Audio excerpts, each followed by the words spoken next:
This is the Ielts listening test. You will hear a number of different recordings, and you will have to answer questions on what you hear.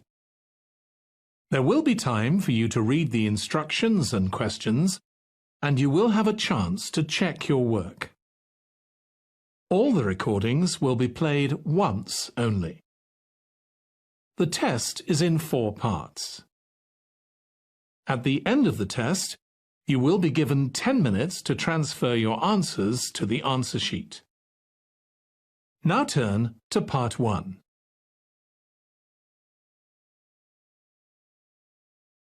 Part 1.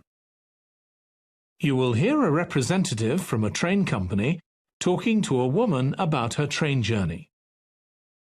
First, you have some time to look at questions 1 to 6.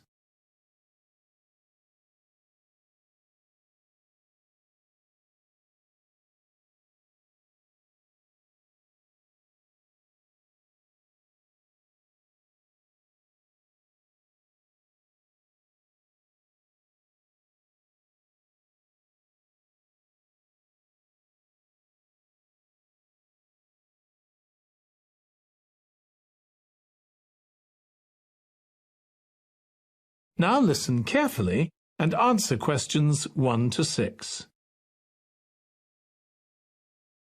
Hello, do you mind if I ask you some questions about your journey today? We're doing a customer satisfaction survey. Yes, OK. I've got about 10 minutes before my train home leaves. I'm on a day trip. Great, thank you. So, first of all, could you tell me your name? It's Sophie Bird. Thank you. And would you mind telling me what you do? I'm a journalist. Oh, really? That must be interesting. Yes, it is. So, was the reason for your visit here today work? Actually, it's my day off. I came here to do some shopping. Oh, right. But I do sometimes come here for work. OK. Now, I'd like to ask some questions about your journey today, if that's OK. Yes, no problem. Right. So, can you tell me which station you're travelling back to? Stormforth, where I live. Can I just check the spelling? Staunfirth?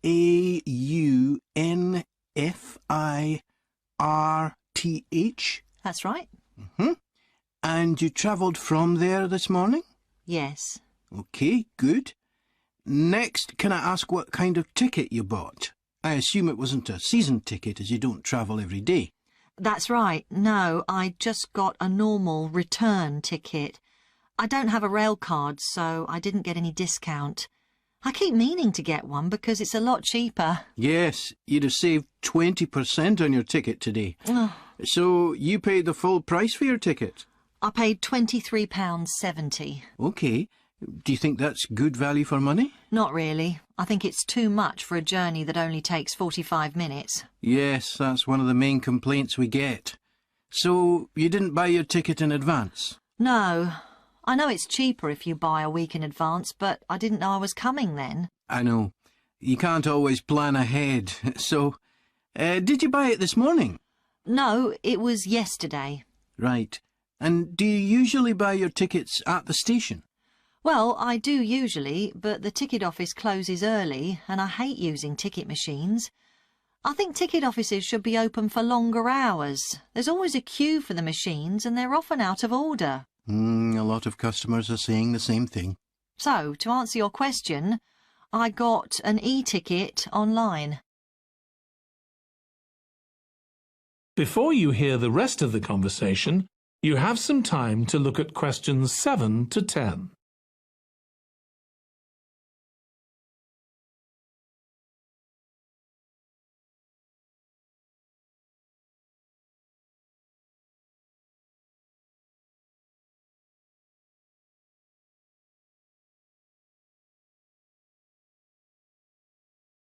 Now listen and answer questions 7 to 10. OK, thank you. Now, I'd like to ask you about your satisfaction with your journey. So what would you say you were most satisfied with today? Well, I like the Wi-Fi on the train. It's improved a lot. It makes it easier for me to work if I want to. That's the first time today anyone's mentioned that. Oh. It's good to get some positive feedback on that. Mm. And is there anything you weren't satisfied with? Well, normally the trains run on time and are pretty reliable, but today there was a delay. The train was about 15 minutes behind schedule. OK, I'll put that down. Now, I'd also like to ask about the facilities at the station. You've probably noticed that the whole station's been upgraded.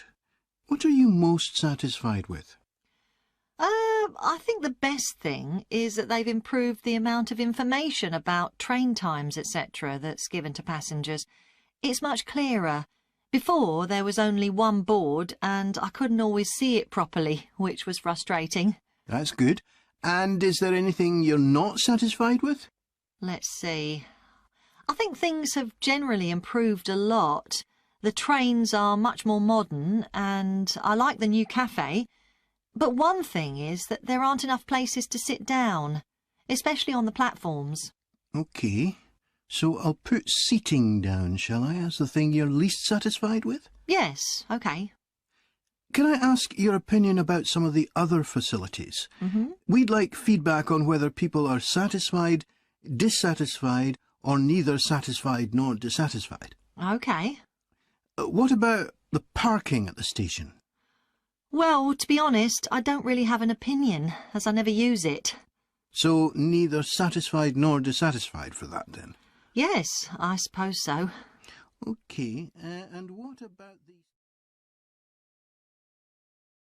That is the end of part 1. You now have 1 minute to check your answers to part 1.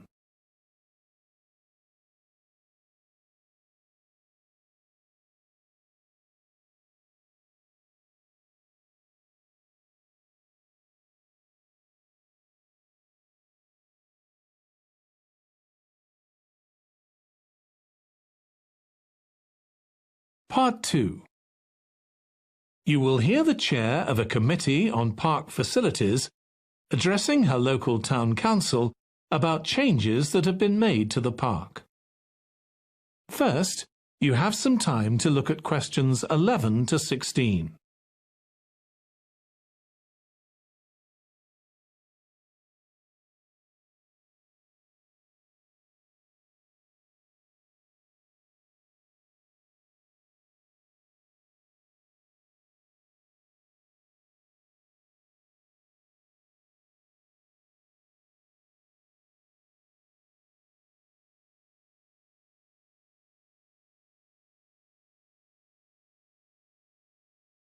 Now listen carefully and answer questions 11 to 16.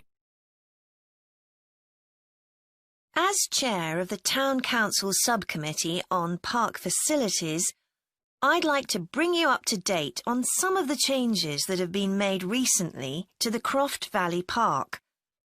So if you could just take a look at the map I handed out, let's begin with a general overview.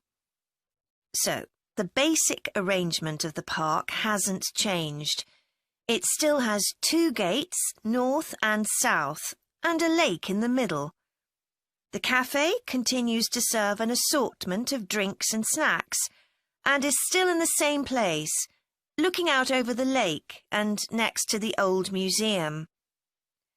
We're hoping to change the location of the toilets and bring them nearer to the centre of the park, as they're a bit out of the way at present, near the adventure playground, in the corner of your map. The formal gardens have been replanted and should be at their best in a month or 2.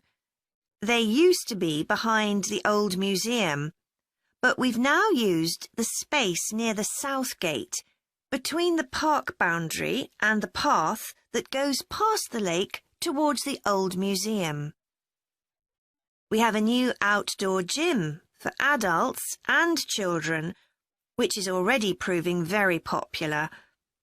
It's by the glass houses, just to the right of the path from the south gate. You have to look for it, as it's a bit hidden in the trees. One very successful introduction has been our skateboard ramp. it's in constant use during the evenings and holidays. It's near the old museum, at the end of a little path that leads off from the main path between the lake and the museum. We've also introduced a new area for wild flowers to attract bees and butterflies. It's on a bend in the path that goes round the east side of the lake, just south of the adventure playground. Before you hear the rest of the presentation, you have some time to look at questions 17 to 20.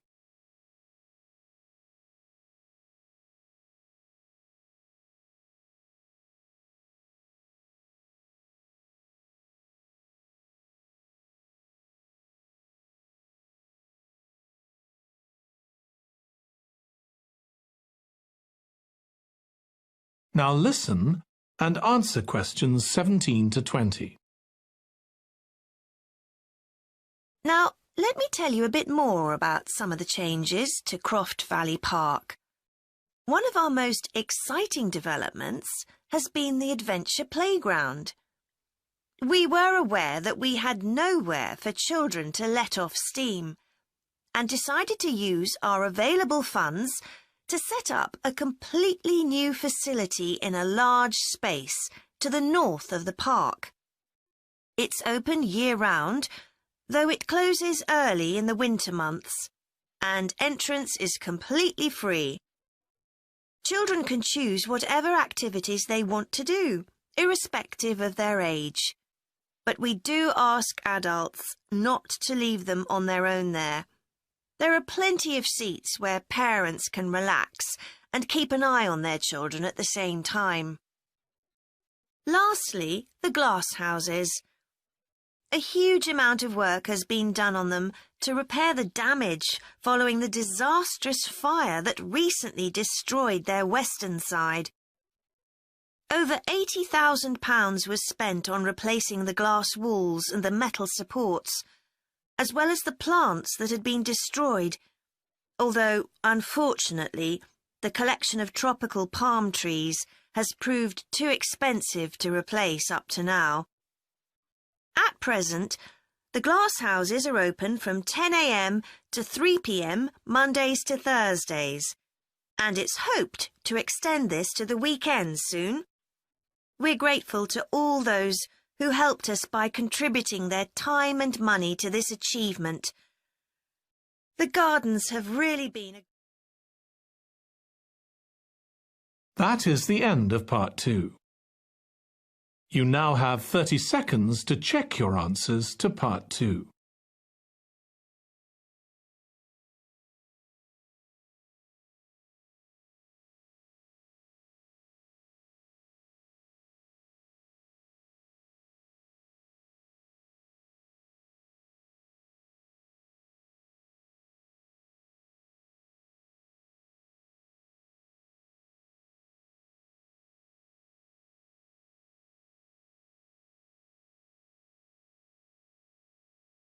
Part 3. You will hear two students of social history called Annie and Jack discussing their presentation about refrigeration. First, you have some time to look at questions 21 to 24.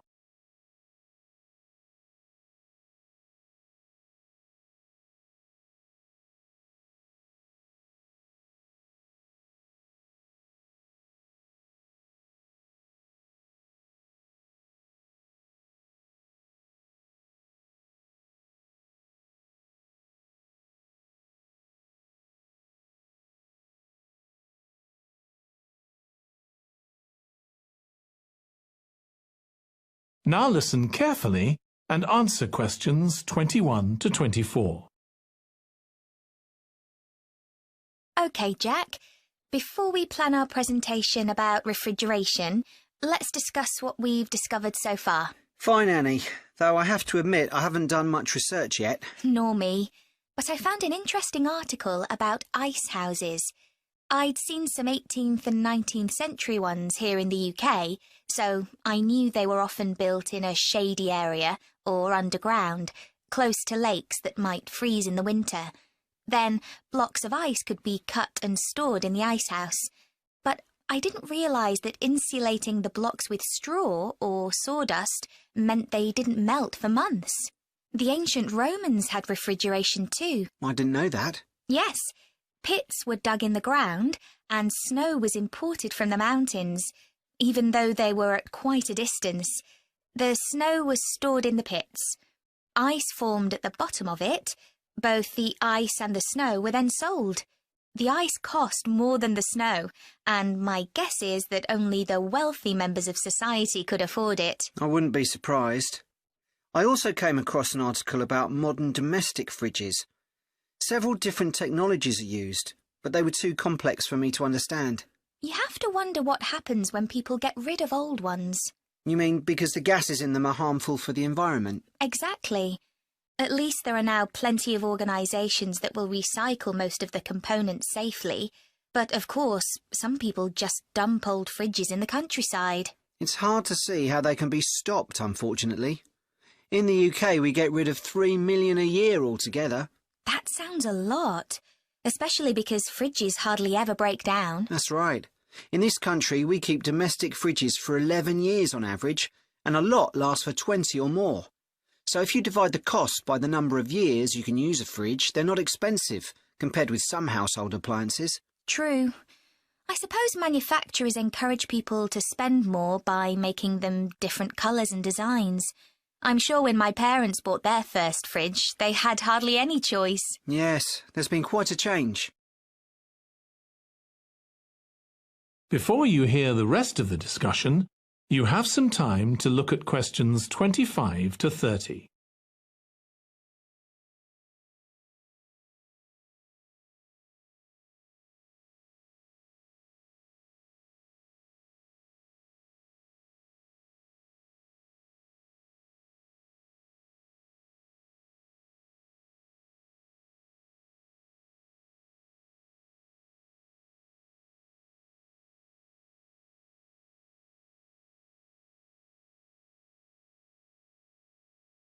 Now listen and answer questions 25 to 30.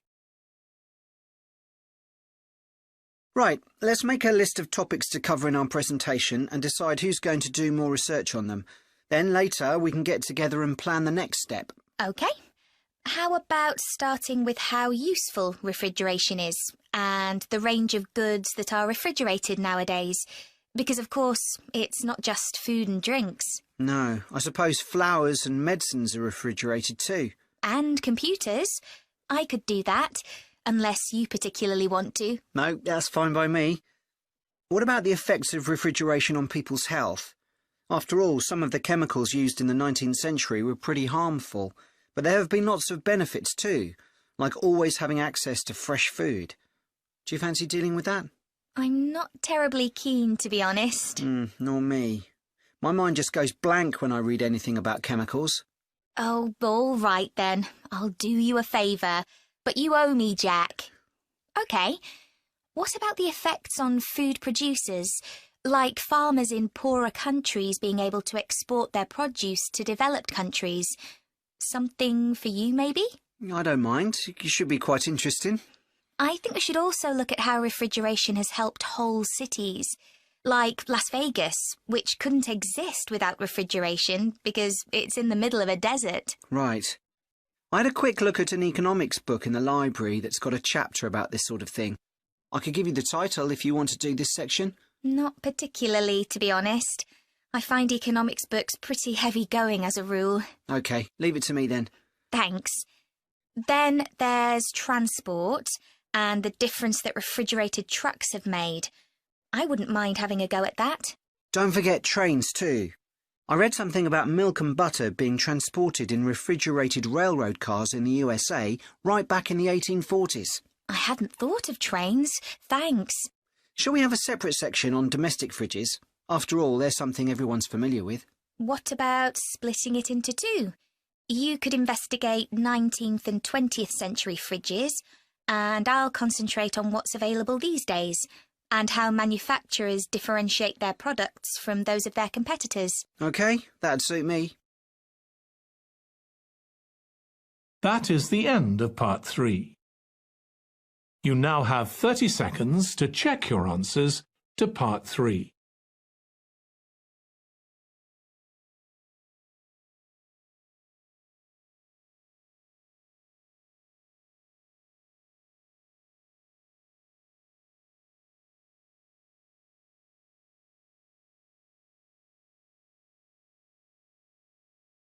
Part 4.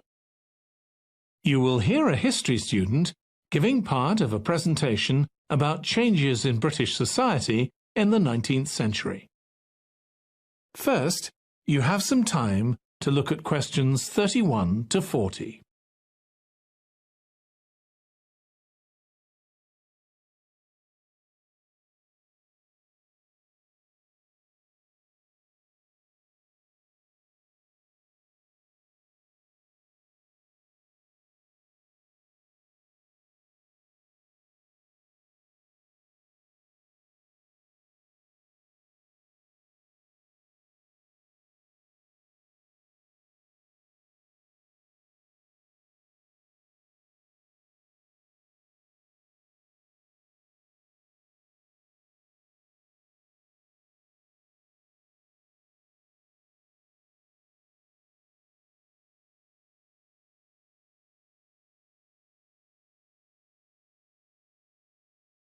Now listen carefully and answer questions 31 to 40.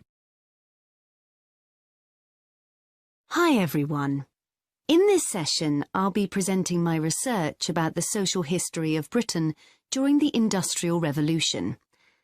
I particularly looked at how ordinary lives were affected by changes that happened at that time. This was a time that saw the beginning of a new phenomenon, consumerism, where buying and selling goods became a major part of ordinary people's lives. In fact, it was in the 19th century that the quantity and quality of people's possessions was used as an indication of the wealth of the country. Before this, the vast majority of people had very few possessions, but all that was changed by the Industrial Revolution.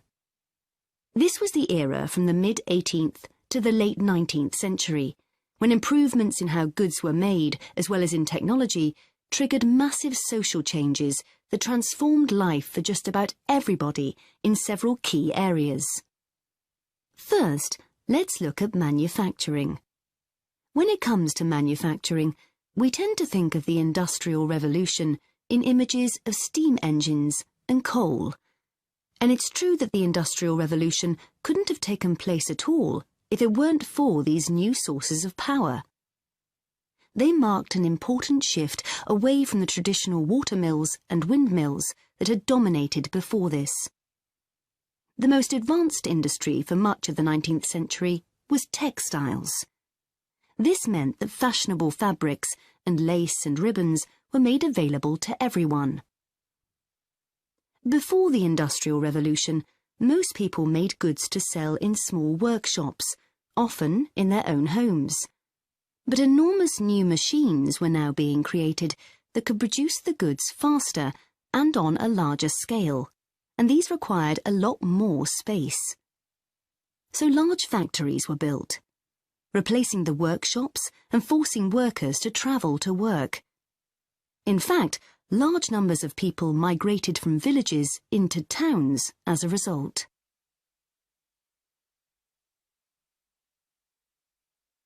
As well as manufacturing, there were new technologies in transport, contributing to the growth of consumerism. The horse-drawn stagecoaches and carts of the 18th century, which carried very few people and goods and travelled slowly along poorly surfaced roads, were gradually replaced by the numerous canals that were constructed. These were particularly important for the transportation of goods. The canals gradually fell out of use, though, as railways were developed, becoming the main way of moving goods and people from one end of the country to the other. And the goods they moved weren't just coal, iron, clothes, and so on. Significantly, they included newspapers, which meant that thousands of people were not only more knowledgeable about what was going on in the country, but could also read about what was available in the shops, and that encouraged them to buy more. So faster forms of transport resulted in distribution becoming far more efficient. Goods could now be sold all over the country instead of just in the local market. The third main area that saw changes that contributed to consumerism was retailing. The number and quality of shops grew rapidly, and in particular, small shops suffered as customers flocked to the growing number of department stores, a form of retailing that was new in the 19th century. The entrepreneurs who opened these found new ways to stock them with goods and to attract customers.